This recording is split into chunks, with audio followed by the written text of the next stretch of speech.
Sir, ಈಗ ದಾವಣಗೆರೆ ದಕ್ಷಿಣದ ಬಗ್ಗೆ ಗಮನಿಸ್ತಾ ಇರ್ಬೋದು. ಅಂದ್ರೆ ಅಲ್ಪಸಂಖ್ಯಾತರಲ್ಲಿ ಆಗಿರ್ತಕ್ಕಂಥ ಕಾಂಗ್ರೆಸ್ನ ಒಳಗಿನ ಗೊಂದಲಗಳು, ಇದನ್ನ JDS ಯಾವ ರೀತಿ ನೋಡ್ತಾ ಇದೆ?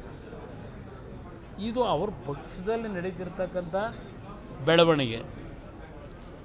ಬಹುಶಃ ಈ ಘಟನೆಯಿಂದ ಒಂದು ಸಮಾಜ ಇವತ್ತಲ್ಲಿ ನಡೀತಾ ಇರ್ತಕ್ಕಂಥ ಒಂದು ಸಮಾಜದ ಮೇಲೆ ನಡೀತಾ ಇರ್ತಕ್ಕಂಥ ಒಂದು ಗುಮಾನಿ ಅನುಮಾನಗಳು ಆ ಸಮಾಜದಲ್ಲಿರ್ತಕ್ಕಂಥ ಕೆಲವು ನಾಯಕರ ಮೇಲೆ,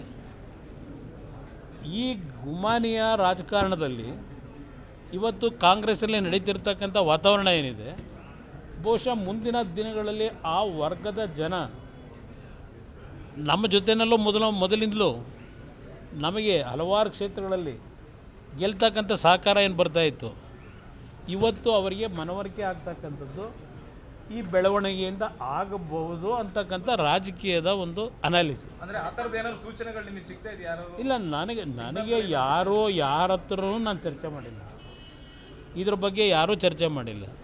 ನಾನು 25 ವರ್ಷ ಆಯಿತು. ನಾನು 1994 ನಾನು ಸ್ವಲ್ಪ ನೇರವಾಗಿ ರಾಜಕಾರಣಕ್ಕೆ ಬಂದವನು. ಅಲ್ಲಿಂದ ಇಲ್ಲಿವರೆಗೆ ಹೆಚ್ಚು ಕಡಿಮೆ 27-30 ವರ್ಷ ಆದಂಥ ರಾಜಕೀಯದ ಅನುಭವಗಳು. ನಮ್ಮ ಪಕ್ಷದಲ್ಲಿ ಇದ್ದಂಥ ಭಾಳ ಜನ ಬೆಳೆದವರು ಏನೇನು ತೀರ್ಮಾನಗಳು ಮಾಡ್ಕೊಂಡು ಹೋಗಿದ್ದರು, ಅವರವರ ಭಾವನೆಗಳು ಏನೇನಿದೆ ಅದೆಲ್ಲ ನಾನೇನು ಅರ್ಥ ಮಾಡ್ಕೊಂಡಿದ್ದೇನೆ. ಆ ಹಿನ್ನೆಲೆಯಲ್ಲಿ ನಿಮಗೆ ವಿಶ್ಲೇಷಣೆ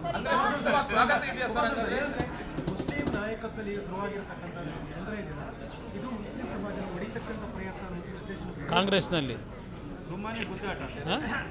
ಅದು ಅವ್ರ ಪಕ್ಷಕ್ಕೆ ಸೇರಿರ್ತಕ್ಕಂಥದ್ದು. ನಾನು ನಾಯಕರುಗಳ ಹೊಡೆದಾಟದ ಬಗ್ಗೆ ಹೋಗಲ್ಲ, ಚರ್ಚೆ ಮಾಡಲ್ಲ. ಆ ಒಂದು ಕ್ಯಾಟಗರಿಗೆ ಸೇರಿರ್ತಕ್ಕಂಥ ಜನಸಮೂಹ ಏನಿದೆ, ಆ ಜನಸಮೂಹ ಏನು ತೀರ್ಮಾನಗಳನ್ನು ತೆಗೆದುಕೋಬೋದು ಅನ್ನೋದನ್ನು ಹೇಳ್ತಾ ಇದ್ದೀನಿ.